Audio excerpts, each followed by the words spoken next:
समझो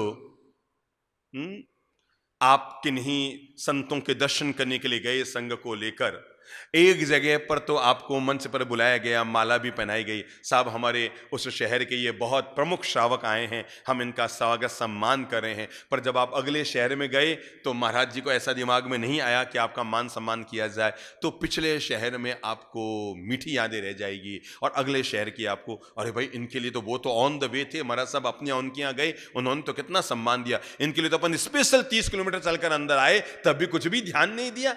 दोनों स्थितियों में मैंने कहा ना, न गिला करो न गुमान करो। गिला का मतलब न शिकवा करो न शिकायत करो, और गुमान का मतलब भीतर में ईगो और अहंकार को मत पालो, गिला मत करो।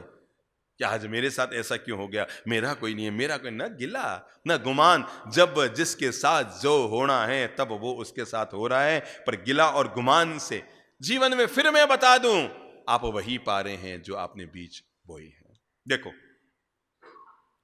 4 कमरे हैं, बीच में एक दीवार इधर है एक दीवार इधर है, तो कितने बन गए? छत नहीं है, ऊपर छत नहीं है, एक दीवार यूं बनी और एक दीवार यूं बनी, तो कितने कमरे बन गए? 4 बन गए ना। एक कोना, एक दूसरा, तीसरा, चौथा, बीच में 2 दीवार है। जीवन में हर चीज कैसे लौटती है, 2 दीवार खिंची, 4 कमरे बन गए, कमरे में अभी छत नहीं है। इधर वाले व्यक्ति ने कमरे का कचरा इकट्ठा किया, पड़ोस वाले के डाला। अब पड़ोस वाले ने इकट्ठा किया तो अपने पड़ोस वाले के डाला, उस पड़ोस वाले ने इकट्ठा किया तो अपने पड़ोस वाले के डाला, और इस पड़ोस वाले ने इकट्ठा किया तो अपने पड़ोस वाले के डाला। बताओ कचरा कहां आया? बुद्धि लगाओ, बुद्धि लगाओ, कचरा कहां आया? दिमाग में काम आया ना। बस आप ये सोचते हैं ना मैंने सल्टा दिया, अरे सल्टा नहीं दिया, तुम खुद सल्टोगे एक दिन। अगर हम पहले ही क्षण में कचरा उसके यहां नहीं डालते और बाहर डालते तो न तो दूसरे के यहां जाता, न तीसरे के यहां जाता, न चौथे यहां जाता, और चौथे से वापस हमारे यहां नहीं आता। ये जिंदगी यूं हर चीज को लौटाकर हमारे पास लाती है, हर चीज को लौटाकर हमारे पास लाती है, हर चीज को लौटाकर हमारे पास लाती है। इसलिए भगवान कहते हैं कोई तुम्हारे घर के आगे कचरा डाल रहा है, तुम वापस उसके पर कचरा मत डालो, यहीं पर इसको विश्राम कर दो। कोई तुम्हारे लिए अपशब्द कह रहा है, आप वापस उसके लिए अपशब्द मत कहो। कोई आपकी मजाक उड़ा रहा है, आप उसकी मजाक मत उड़ाओ। कोई आपको कह रहा है ना वो आपके बारे में ऐसी से बातें कर रहा था, अब आपके पास 2 विकल्प है, वो तो है ही एड़ो, है वो तो तू नहीं जानता उसको, मैं जानता हूं यार, उसने भी आपकी आलोचना की और आप भी उसके सामने आपकी आलोचना कर रहे हैं। मेरे भाई आपके पास पहला विकल्प था, आप कहते वो तो है ही एड़ो। एड़ो का मतलब वो है तो वो तो है ही ऐसा। और नंबर 2, नहीं नहीं भैया, हो सकता है उसने कहा होगा पर वो आदमी बहुत बढ़िया है, वो बहुत बढ़िया आदमी है, अरे हीरा है, हीरा हमारे समाज का हीरा आदमी है, कोई भूल से उसके मुंह से निकल गया होगा मेरे लिए, और शायद हो सकता है मुझसे कोई भूल हो गई होगी तब उसने बोला होगा, पर वो आदमी हीरा है। 2 काम हुए, एक तो आपकी जबान खराब न हुई, दूसरा आपके कर्म का बंधन न हुआ, तीसरा रिश्ते को आगे बिगड़ने से आपने रोक लगा दी, पाल बांध दिया, आपने दीवार खड़ी कर दी। अब वो कितना भी टेढ़ा बोलेगा पर आप टेढ़े नहीं बोलेंगे, वो कितने भी आपकी आलोचना करेगा पर आप नहीं करेंगे।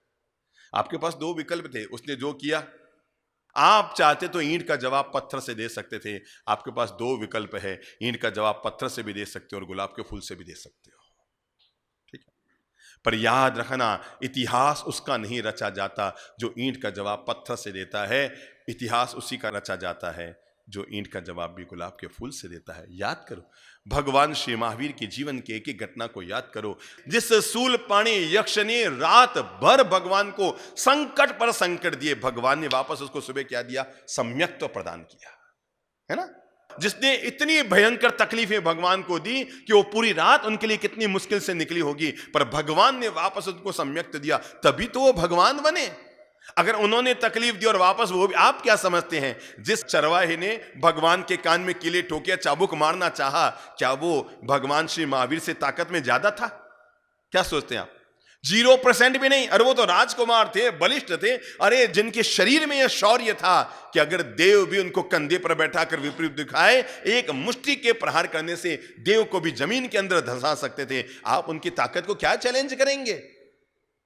क्या आप समझते हैं जिस ग्वाले ने कान में किले ठोके थे, महावीर एक अंगुल हिलाते थे ना तो ग्वाले का राम राम हो जाता, पर उनको पता था इसका काम ये कर रहा है, मेरा काम मैं करूंगा। जब उनके कान में किले ठोके जा रहे थे तब भी भगवान ने मंगल कामना की थी, हे भगवान तो इसका भला कर। ये जो व्यक्ति का महान व्यवहार होता है, ये महान आचार व्यवहार, महान सोच इंसान के भविष्य का निर्माण करती है, इंसान के भविष्य को महान बनाती है, इंसान के भविष्य का सुनिर्माण करती है। चलो, आज मैं जीवन जीने के लिए जिन छोटे छोटे मंत्रों को अगर हम जीवन के साथ जोड़ लेते हैं, हमारा जीवन संस्कारवान भी हो जाएगा, हमारा जीवन नैतिक भी हो जाएगा, हमारा जीवन जीवन मूल्यों से भी बढ़ जाएगा, और इतना ही नहीं, हमारी आने वाली पीढ़ी के लिए भी हम अच्छे संस्कार छोड़कर जाएंगे। और इसमें मैं आप लोगों के लिए जो पहली बात कहना चाहूंगा, याद रख लेना, मैंने एक दिन बताया था ना, GST, याद करो वापस, फिर से याद दिला दूं, GST, G यानी गुड थिंकिंग, S यानी सिंपल लिविंग, और T यानी टेंशन फ्री लाइफ। GST का मतलब क्या है? हर आदमी को अपने व्यापार में नहीं, अपनी लाइफ में GST लागू करनी चाहिए। मैं भाई बिना GST नहीं जीता हूं, धंधे में GST करूं नहीं करूं वो भगवान जाने, पर मैं अपनी लाइफ में GST को नहीं छोड़ता हूं। और GST का G हमें कहता है गुड थिंकिंग, तुम्हारी विचारधारा अच्छी हो। नंबर 2, सिंपल लिविंग, जीने का तरीका सादगीपूर्ण हो। नंबर 3, टी का मतलब जब आदमी गुड थिंकिंग रखेगा और जब आदमी सिंपल लिविंग जिएगा, अब आगे क्या होगा? अपने आप ही टेंशन फ्री लाइफ हो जाएगा। जो हम पुराने जमाने में कहते थे ना, सादा जीवन उच्च विचार, ये इसी की परिचायक है कि हम अगर गुड थिंकिंग रखते हैं, सिंपल लिविंग रखते हैं, टेंशन फ्री लाइफ रखते हैं, तय मानकर चलो। हम सुबह सुबह सबको बोलते हैं ना सुप्रभातम, बोलते हैं ना सुप्रभातम। मतलब क्या है? सुप्रभातम का सु हमें कहता है सबका जीवन सुंदर हो, सुप्रभातम का प्र हमें कहता है जब सबका जीवन प्रसन्नतापूर्ण हो, सुप्रभातम भा हमें कहता है सबका जीवन भाग्यशाली हो, सुप्रभातम का त हमें कहता है सबका जीवन तनाव रहित हो, और सुप्रभातम का म हमें कहता है सबका जीवन मंगलमय। जब इंसान इस महान सोच और भावना के साथ जीवन जिएगा तो अपने जीवन में हमेशा सदपरिणाम ही पाएगा। मैं छोटे छोटे मंत्र आप अपने दिमाग में ले लें।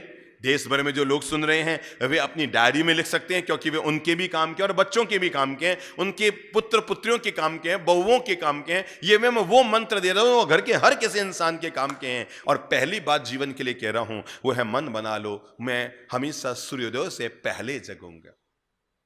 अगर आपके बच्चे थोड़े से भी आपके कहने में हैं, हालांकि लगभग नहीं होंगे मुझे पता है, पर अगर थोड़े से भी आपको लगता है आपके बच्चे आपके कहने में हैं, तो उनको पहली चीज उनसे मांग लो कि बेटा घर में जो चाहे सो करना, जैसा जीना हो वैसा करना, जो खर्चा हो खर्चा करना, जैसे कमाना हो कमाना, पर एक घर में हमेशा नियम रखना, सूर्योदय के बाद कोई बिस्तरों पर ना पड़ा रहे। हो गई है भोर अब क्यों सो रहे, अरे कीमती है जिंदगी क्यों खो रहे। हो गई है भोर अब क्यों सो गए, अरे जब भोर हो जाती है तो घर के हर व्यक्ति को जग जाना चाहिए। आप मोह मत कीजिए, आज तो संडे है, रात को 11 बजे आके सोया था, कोई बात नहीं। याद रखना मेरे भाई, आदमी सोकर सपने देखता है पर जग कर आदमी सपने पूरे करता है। सुबह जल्दी जगने की आदत ठीक है।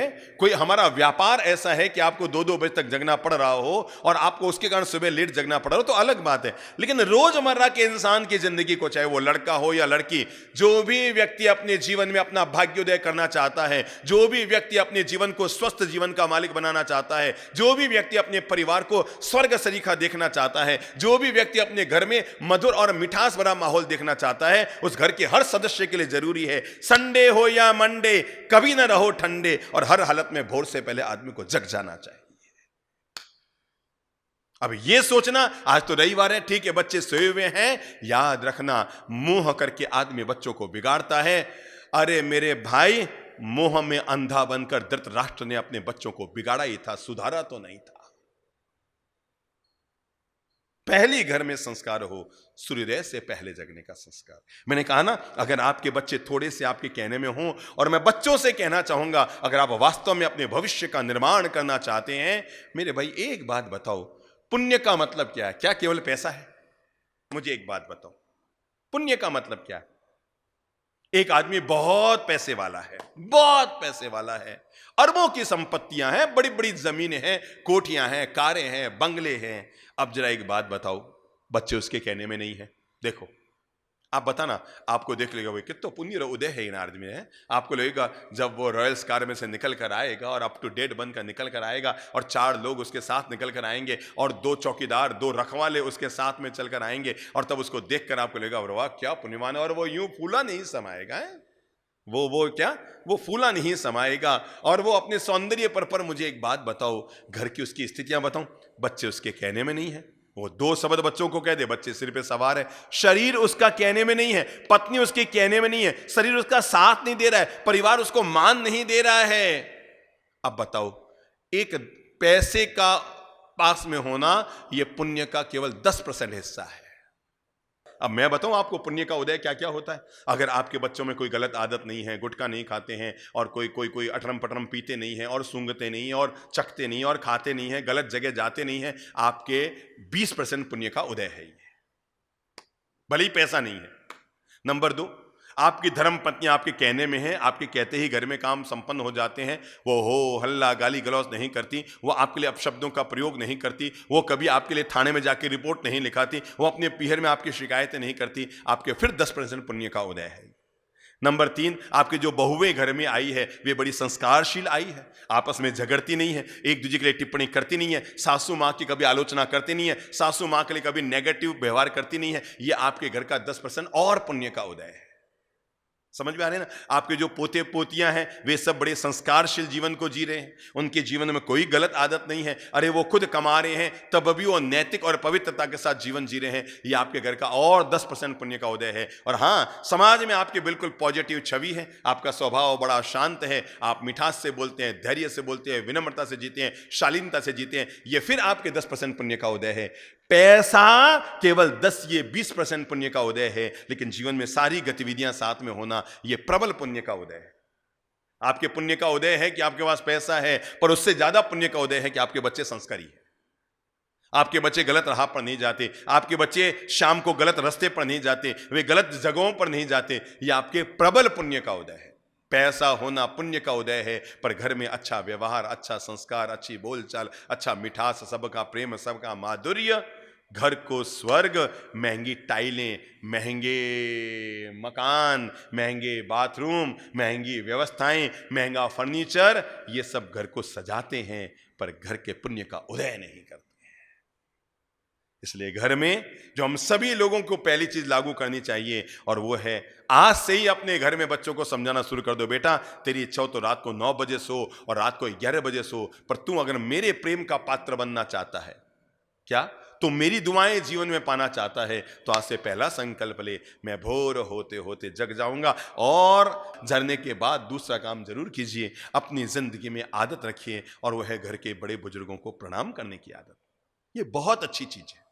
मैं आपको बताऊं, व्यक्ति के पुण्य का उदय करने के लिए सबसे सरल अगर कोई साधन है तो वो है सुबह सुबह। अच्छा, इसको बताओ, इसको करने में कितना समय लगता है? सोचो एक बार भैया।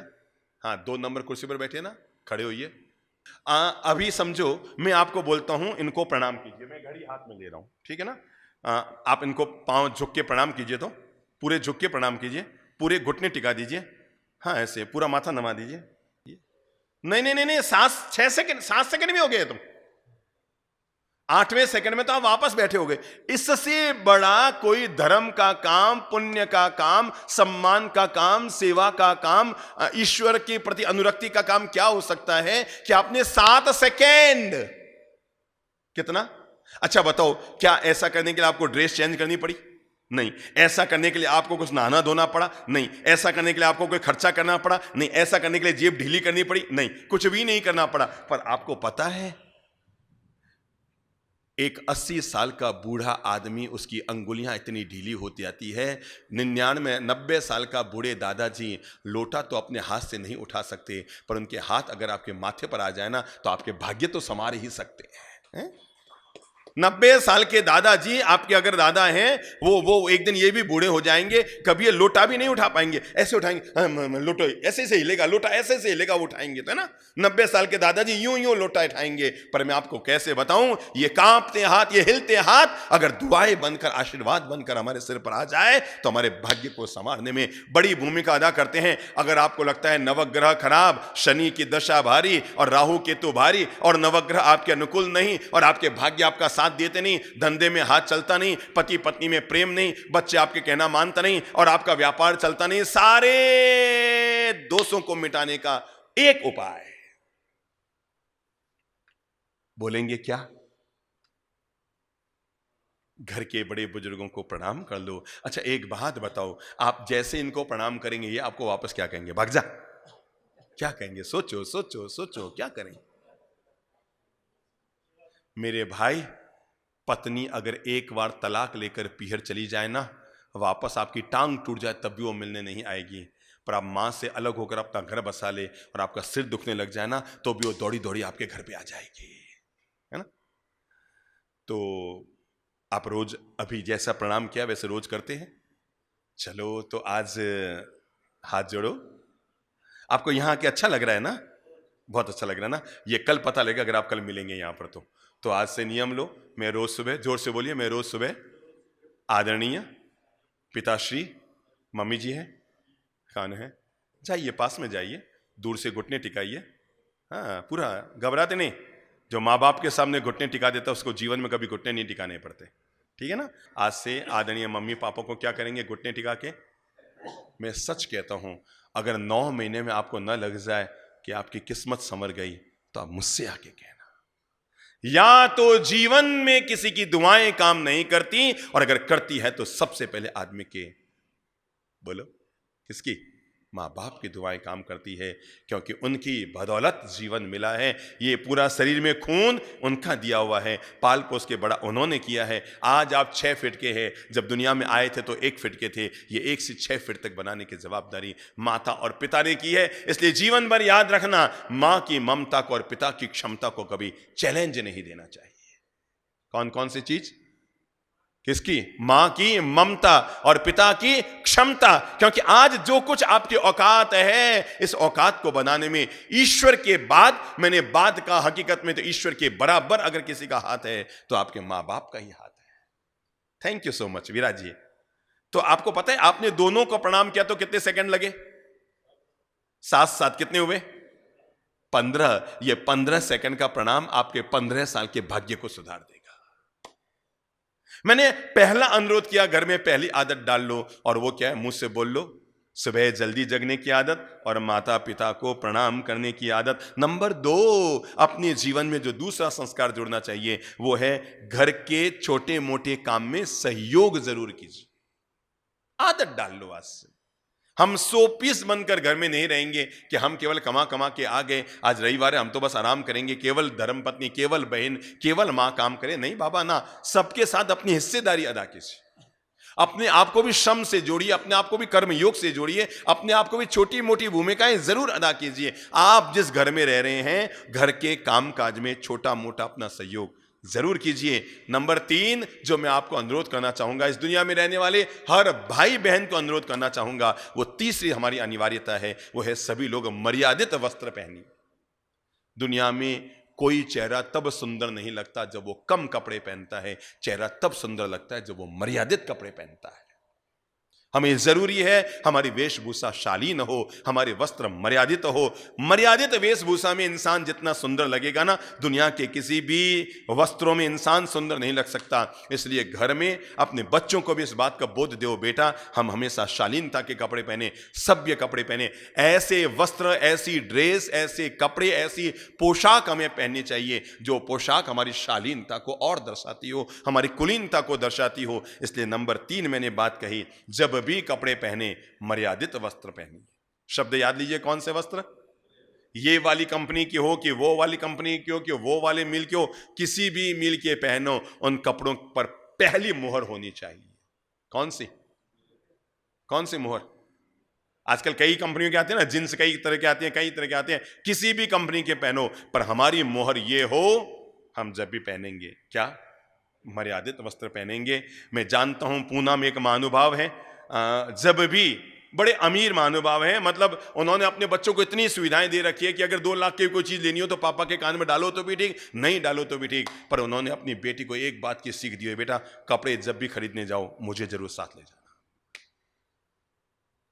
कपड़े जब भी खरीदने जाओ मुझे जरूर साथ ले जाना। और वो जब कपड़े की दुकान में जाते हैं कहते हैं बेटा महंगे से महंगे कपड़े ले, 12,000 के ड्रेस, 8,000 के ले, 9 ड्रेस के, 15,000 के, 25,000 के लिए, नो प्रॉब्लम, बेटा एक शब्द याद रखना, कपड़े वो पहन जिन कपड़ों को पहनकर तुम मेरे सामने आए तो मुझे गौरव हो तुझ पर। बस 25,000 की ड्रेस ले, कोई दिक्कत नहीं, पर हमारी वेशभूषा शालीन, सभ्य और संस्कारित होनी चाहिए, मर्यादित होनी चाहिए। किसी भी व्यक्ति के लिए चौथी बात जो मैं कहना चाहूंगा वो है, चौथी दिमाग में बात कर लो, और वो है घर में आए हुए अतिथि को भरपूर सम्मान दीजिए, नेगलेक्ट मत कीजिए। ठीक है आए हैं भाई, ठीक है, भले वो मध्यम वर्गीय है, आर्थिक दृष्टि से आपसे बहुत नीचे है, पर आपके घर आया है ना, आया हुआ मेहमान तो भगवान के बराबर होता है। भगवान श्री महावीर ने कहा है वो व्यक्ति सदग्रस्त होता है जो आए हुए अतिथि का सत्कार करता है और नए अतिथि की प्रतीक्षा करता है। क्या कहा है? घर में आए हुए अतिथि का सत्कार करता है और उसके जाने के बाद नए अतिथि की प्रतीक्षा करता है कि फिर कोई हमारे घर में आए तो हमारे घर का सौभाग्य जगेगा। मेरे भाई, भगवान कहते हैं खाकर खुश होना यह भाग्योदय है, पर खिलाकर खुश होना यह सौभाग्योदय है। क्या आपने खिलाने का आनंद लिया? तो हमें चौथा निवेदन में आपसे कहना चाहूंगा वो है घर में आए हुए अतिथि का पूरा मान कीजिए, दरवाजे तक उन्हें छोड़ के जाइए। जब वो जा रहे हैं तो कुर्सी पर बैठे बैठे वो के जाऊं सा, हाँ ठीक है, नहीं नहीं नहीं, दरवाजे तक छोड़ने जाओ, रवाना होते होते वापस उन्हें प्रणाम करो। और इतना ही नहीं, क्या करो जब वो रवाना हो रहे तो अंतिम वाक्य क्या बोलो? फेर पधारजो सा, कहीं बोलना फेर पधारजो सा, यूं नहीं कि अभी आए जी को धापिया रहा, धापिया नहीं, जाते जाते उसे इस शब्द का सम्मान जरूर कीजिए। बहुत अच्छा लगा आप पधारे, फिर बोलो बोलो कहीं, बोलो बोलो फिर कहीं पधारजो सा, फिर पधारजो सा, यानी हम दोबारा आपके आगमन को हमारा सौभाग्य मानेंगे। तभी तो पता है पहले घर के बाहर वो चमकीले कागज पर लिख करके हम टांगा करते थे, आपका आगमन हमारा सौभाग्य।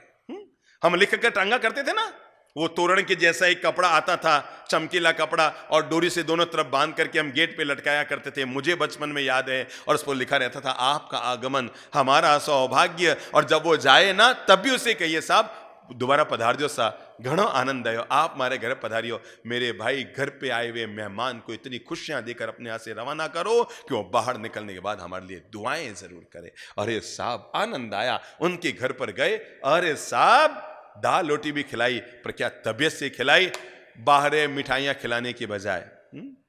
क्या एक आदमी 2 दिन अलग अलग घर में गया। एक पहले दिन घर में गया जहां पर बहुत अमीर के घर में था, वो उस घर में जैसे ही घुसा उस आदमी को बाहर निकलना था और उसने कहा भैया मैं तो जा रहा हूं, तुम भोजन कर लेना पीछे। और उन्होंने आवाज दी रसोईया महाराज इनको भोजन करा देना, और ये कह के निकल गया। अब आप समझो कि घर में आप अकेले और रसोईया है, वो मिठाइयां भी ला रहा है, कचौड़ी पकौड़ी भी ला रहा है, सब चीजें ला रहा है, पर आपको कितना सूना सूनापन लगेगा, यार मैं फालतू आके फंस गया, इसके वजह अपने घर पे ही खा लेता, वो तो निकल गया जिसके लिए आया था, अब मैं कोई खाना खाने यहां पर आया था। अगले दिन आप किसी के घर पर गए, वो बेचारा मध्यम वर्गीय था, उससे भी नीचे था, और घर में केवल लौकी की सब्जी, पापड़ की सब्जी और दाल और फुल्का बना हुआ था। आप उसके घर में मिलने के लिए गए और उन्होंने जाते ही आपसे कहा भोजन करो सा, और आपको संयोग की बात थी कि भोजन करना ही था और कोई निमित्त नहीं था। आप वहां पर बैठे और वो दौड़ दौड़ कर एक एक फुल्का गरम लाला के खिला रहा, नहीं सा अरोगो सा, नहीं सा, नहीं सा, यूं थोड़ी हुए लेवनी पड़ से सा, यूं थोड़ी वैसा, एक फुल्का तो। और फिर लास्ट में आपने कहा बेटा बिल्कुल पेट भर गया, तब उन्होंने एक रोटी का कौर तोड़ा